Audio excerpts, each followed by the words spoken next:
everyone, and welcome back to my countdown to Halloween. So today is day 27, and today I'm honoring John Carpenter's classic Halloween. Now, depending on which date you want to go with, I mean, technically, I already saw it a couple days ago where some people were celebrating the anniversary of the release of the original Halloween. I'm doing it today, and honestly, they're both correct, because a couple days ago was the anniversary of its original premiere, and today is actually the anniversary of when it sort of opened wide to the public. Kind of go with either one. I mean, I think last year, in fact, with Night of the Living Dead, I think I did that, where last year I celebrated it on the anniversary of its premiere, whereas this year I think I actually celebrated it on the anniversary of when it opened up wide. Well, not wide, but, open to the general public. But no matter which day you want to pick to celebrate it, the fact of the matter is it's worth celebrating because obviously it is very much a classic. It's one of my favorites, not just from John Carpenter, but one of my favorite horror films as well. As I mentioned in my video on some of my childhood home video pics. In fact, right here, actually, I have my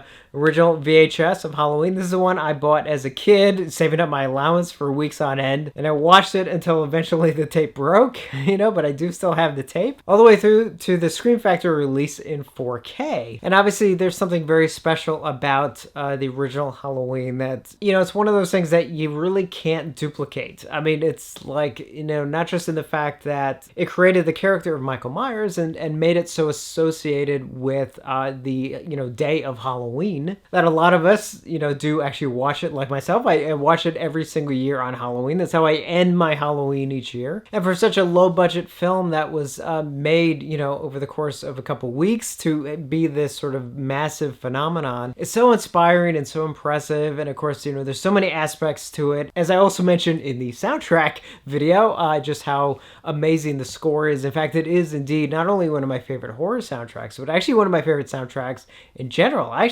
listen to that all year round. And of course, since then, we've had sequels and remakes and reboots and all kinds I think it's had like everything under the sun to it. But there's something about going back to almost the simplicity of that first film. And for me, revisiting it every year and just having such a new appreciation for it. And indeed, one of my favorite things in my collection is, of course, my Michael Myers statue, which, as I mentioned a couple weeks ago when I finally got the newer 4K versions, I definitely wanted an extra copy so I could display it with my statue, which you can see right here. And obviously one of my favorite posters in my collection is my original Halloween poster, which I was so happy I got it when I did, because I think if you try and get one now, they're just like through the roof. And even though it was technically the third one in the Halloween series that I actually saw, as I mentioned before, I think I saw 2, 3, and then 1. I think I saw it like in that order. But there's nothing like going back and rewatching that first one again, like I do every single year. A true classic, an amazing film, and one that I always love to celebrate any and every chance that I can. So let me know about Halloween to you, like the first time you saw it, for example, or even where it ranks for you in the series. So be back here tomorrow for the next one of my countdown to Halloween. We are literally almost at actually Halloween. Hard to believe. And as always, thank you for watching, and I will see you on the next one.